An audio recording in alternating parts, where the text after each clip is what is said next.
अप्रतिम, अप्रतिम।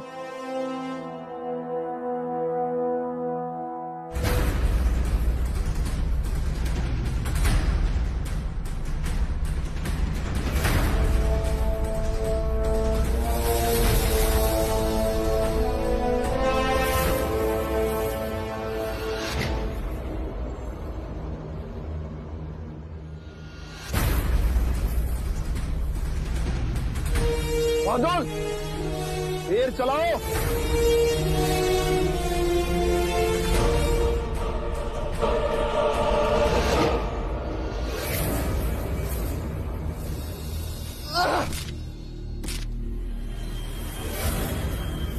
आदेश का उल्लंघन क्षमा करें महाराज। मेरा लक्ष्य आपका शीश कभी नहीं हो सकता। आप जो दंड देना चाहे दे दीजिए, पर मैं ये लक्ष्य नहीं भेज सकता महाराज।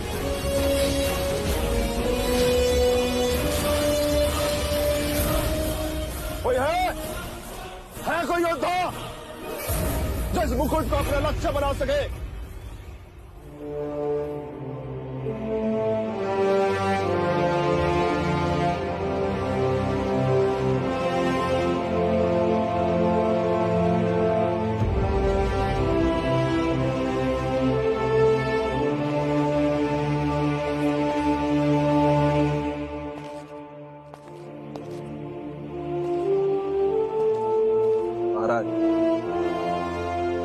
राजा कितना भी शूरवीर क्यों ना हो, परंतु उसकी शक्ति उसकी सेना से होती है। मैं पराजित हूं, आप विजेता हैं। रुक जाओ महाराज, ये शत्रु है और शत्रु का सर शीघ्र अतिशीघ्र धड़ से अलग कर देना चाहिए। मैंने कहा रुक जाओ।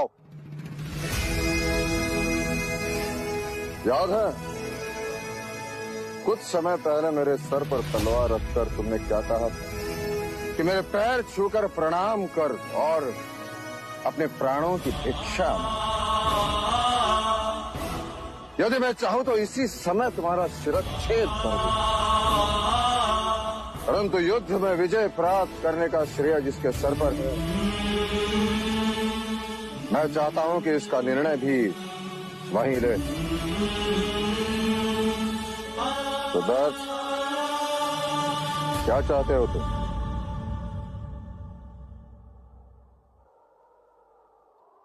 क्षमा और शांति। अर्थात युद्ध में शांति और शत्रु के लिए क्षमा।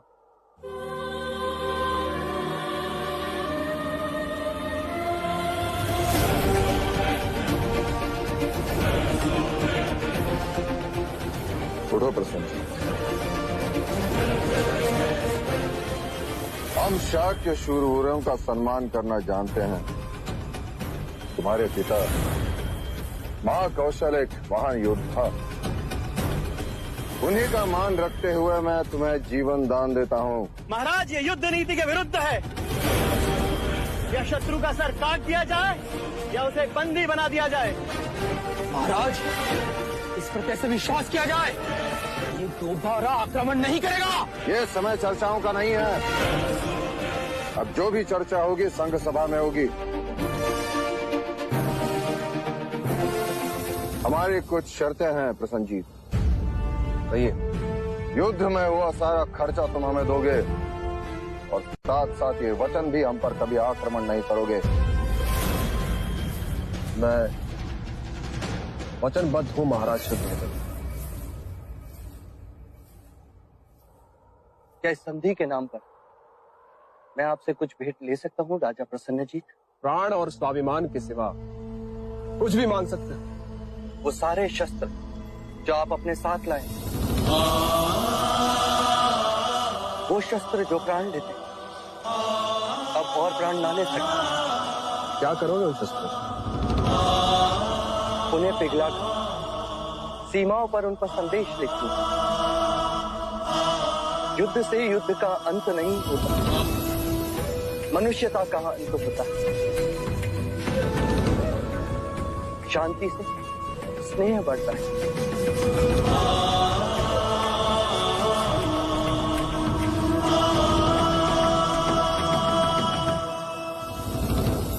तुम सब शाक्यों से अलग हो युवराज। पता नहीं क्यों मन तुम्हें शत्रु मानने से विरोध करता है। सत्य कथा पुरुषार्थ। अगले एपिसोड में देखिए महाराज शुद्धोधन युद्ध जीतकर कपिलवस्तु वापस आए।